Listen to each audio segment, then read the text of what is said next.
আতপ চাল এবং সেদ্ধ চাল মানে আমরা যেটা খাই দুটোই একই জাতের ধান থেকে পাওয়া যায়, তবে পার্থক্য আছে প্রক্রিয়াকরণে। আমরা সাধারণভাবে যে চালের ভাত খাই তা গরম পানির ভাপে 5 থেকে 10 ঘন্টা ভিজিয়ে এরপর শুকিয়ে কলে ছাটা চাল।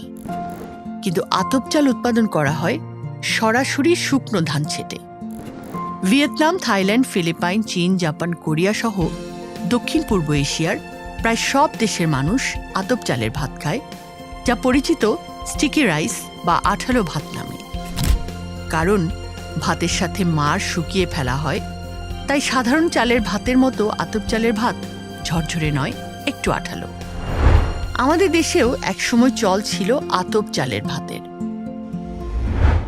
কেন খাবেন আতপ চাল? সময়, খরচ এবং পুষ্টি আতপ চাল বাঁচিয়ে দেয় এর সবগুলোই।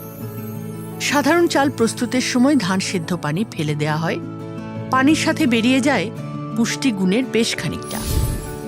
বাকি পুষ্টি বেরিয়ে যায় ভাতের মাড়ের সাথে।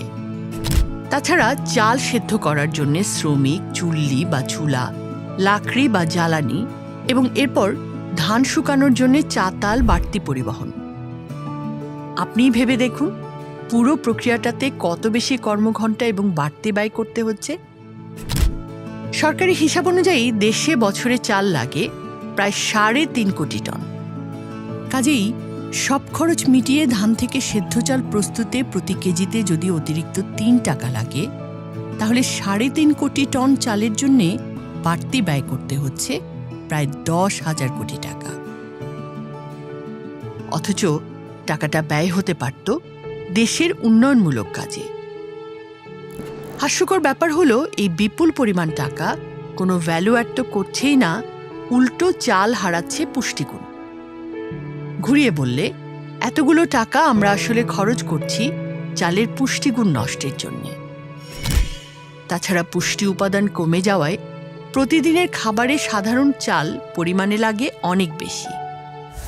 আতপ চালের পুষ্টিগুণ অক্ষুণ্ণ থাকে এবং মাড় ফেলে দেয়া হয় না, ফলে সাধারণ চালের চেয়ে 1/3 চালেই আপনি ক্ষুধা নিবারণ করতে পারবেন।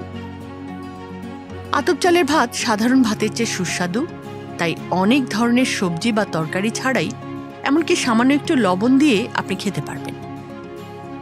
পরিপূর্ণ পুষ্টি পেতে ভাত রান্নার সময় মাড় না ফেলে ভাতের সাথে শুকিয়ে ফেলুন, কারণ মাড় ফেলে ভাত খাওয়া আর আখের রস ফেলে ছোবড়া খাওয়া একই রকম। অল্প ভাতে অধিক পুষ্টি। এখন থেকেই যদি আতপ চালের ভাত খান, তাহলে শুধু পারিবারিক খরচই সাশ্রয় হবে না, বাড়বে দেশের জিডিপিও। এভাবে 5 বছরের মধ্যে যদি আমরা আমাদের খাদ্যাভ্যাসকে পরিবর্তন করতে পারি, তাহলে আর চাল আমদানি করতে হবে না, আমরা পরিণত হব চাল রপ্তানিকারক দেশে।